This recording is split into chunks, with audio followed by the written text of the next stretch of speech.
Wala, oh. Mag-girlfriend na ako.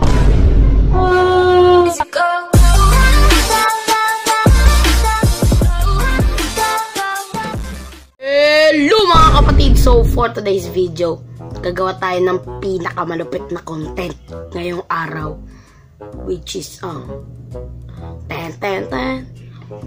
prank!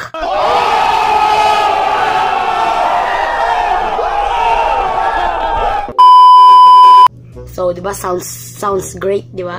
Parang, syempre, first, dahil matagal na akong nawala dito sa YouTube, kaya kailangan natin mag-isip ng pinaka-high level na video or content para matakpan natin yung mga araw na hindi tayo nakapag-upload. Kaya ito, prank kaagad.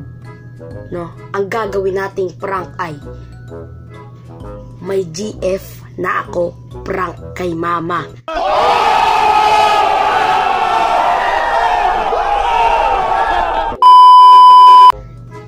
Kung napansin nyo kung bakit kay mama, kasi ang nag-isip ng prank na to ay si Idol, si Dada nag-isip ng prank na to. Kasi sabi ko kanina, kasi dahil sa wifi yun sabi ko, dam bagal ng wifi. Sabi niya, bakit nag-upload ka? Kasi ko, wala nga akong magawang content eh. Sabi niya, ito, bigyan kita ng content. Tapos yun, i-prank ko daw si mama na may GF na ako prank. So, ang oras natin ngayon ay 5:36. Ayan, kung makikita niya, 5:36 pa lang. At ang uwi kasi na mama ay 7:30, mga ganon. Dahil panghapon siya. Tara, tingnan niyo yung bahay namin kung andun ba yung, andito ba si mama. Tingnan mo. Sabihin niyo kung scripted ba o hindi. Tingnan natin ha. Wala.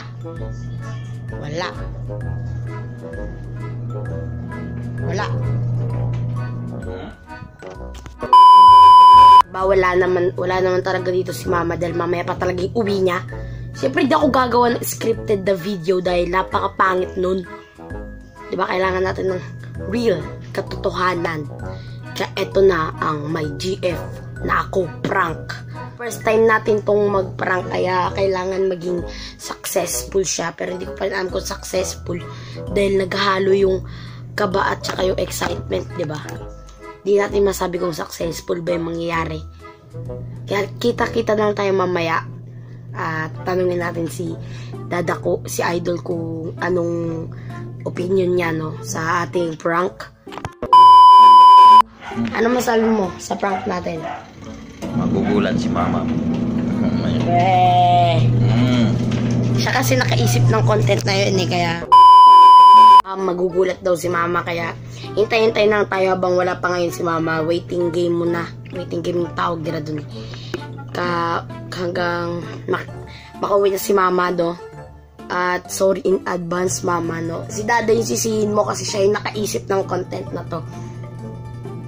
Tara, wait muna tayo Tara, hintay muna tayo. Maghintay sa wala, sa bagay ay pareho lang naman tayo, di naglayo ating sitwasyon.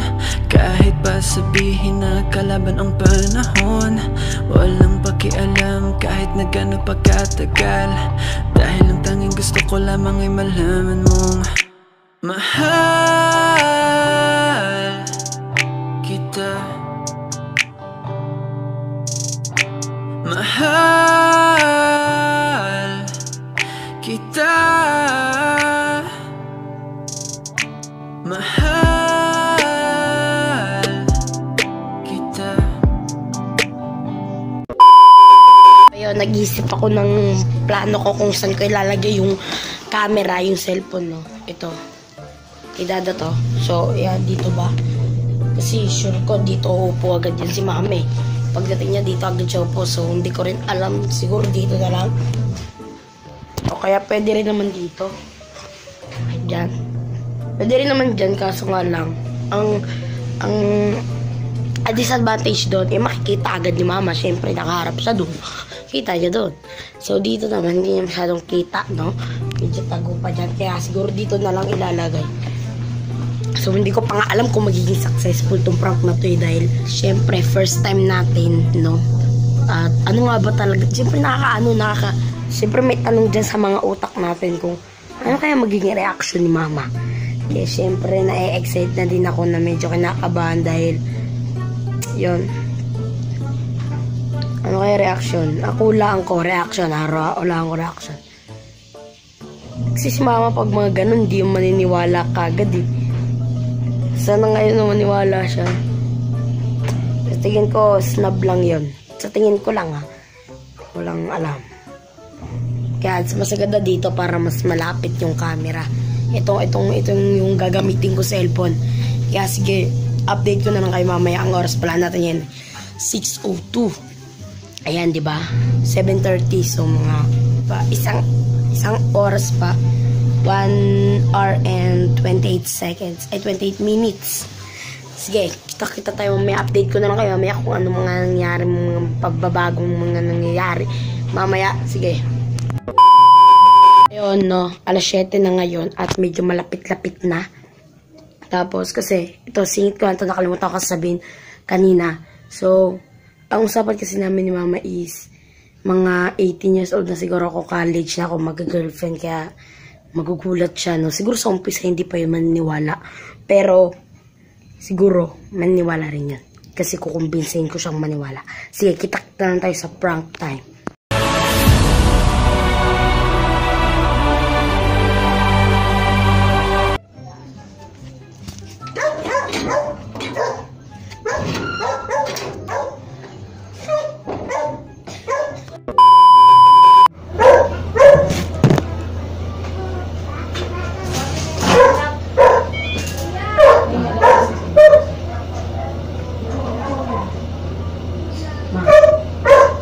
Huwag ka mag-girl. Mag-girlfriend na ako. Mag-girlfriend na ako. Mag-girlfriend na ako.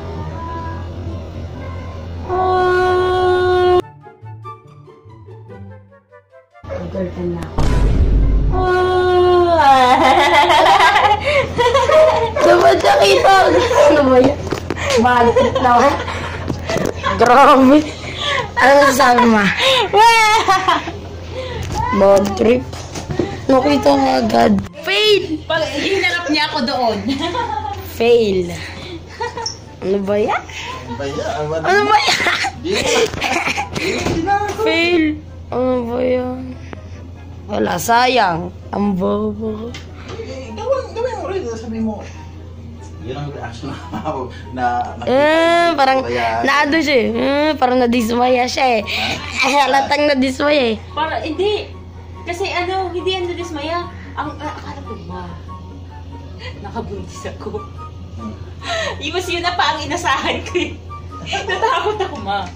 May sasabihin ako sa'yo. Sabi ko sa'yo. Sabi ko sa'yo, di ba? Hindi ko lang. Ano kaya nangyari din? Ma, nakabuntis ako. Kasi sabi niya mo, may kasalanan ako. Hindi ko. Nahuli ko kasi sabi niya, ma, dito ka umupo. Tangi. Halatang hindi marunong magpanakpag. Sayang. Grades. Una talaga sabi ko, yung grades, ma. Yung grades. May sasabihin ako, ma, yung grades bumaba. Yun ang in-expect ko, bumaba. Kasi sabi ko, naisip ko yun. Tapos sabi niya, hindi. Sabi niya, ma, dito ka uupo. May kasalanan ako. Sabi ko, kaya ako uupuin dito. Tapos, ang isip ko talaga, buntis kaya ito si Dexter. Ako ba ang buntis? Sabi ko sa'yo, Sabi mo, ma. Ano pagod ako, pero, yung utak nagsisink pa rin.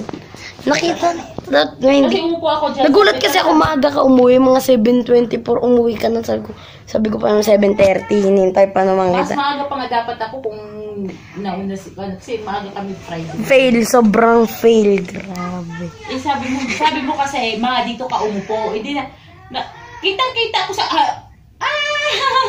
Alatag di ba ro mag-prank?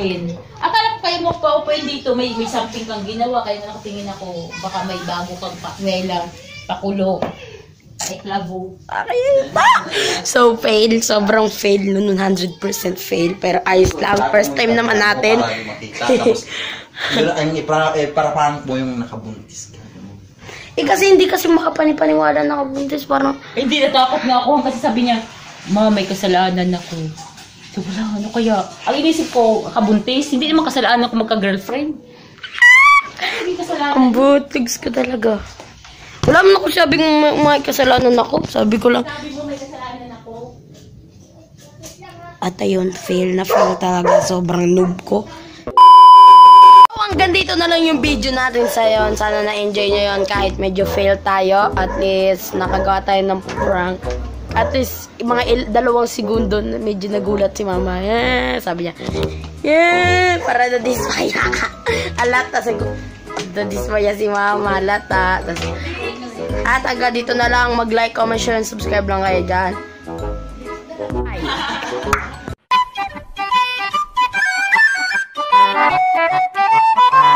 It's the dream.